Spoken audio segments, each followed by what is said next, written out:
Surat industrial વિસ્તારમાં પોલીસનું શસ્ત્ર પ્રદર્શન યોજાયું હતું। ગુજરાત સ્થાપના દિવસ નિમિત્તે આ પ્રદર્શનનું આયોજન કરવામાં આવ્યું છે।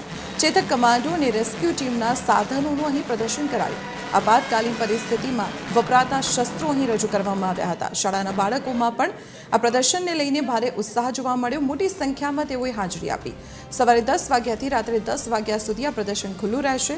પોલીસે જનતાને મોટી સંખ્યામાં આવવાનું આહ્વાન કર્યું છે।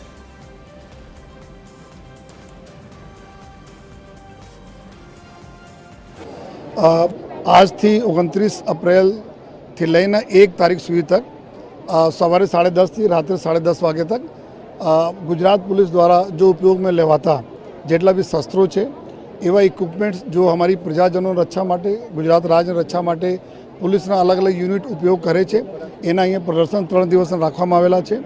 माननीय मुख्यमंत्री साहब ने माननीय डिप्टी सीएम साहब ने અને મારી બી એક બધાને અપીલ છે, રિક્વેસ્ટ છે કે બધા લોકો આપણા સપરિવાર અહીંયા આવે અને બાળકોને ખાસ કરીને લઈ આવે। જો સ્કૂલ કોલેજના બાળકો આવે અને જાણે કે એના જો સુરક્ષા માટે જો પોલીસ દળ છે ગુજરાત પોલીસ દળ કઈ પ્રકારના ઇક્વિપમેન્ટ્સ ઉપયોગ કરે છે।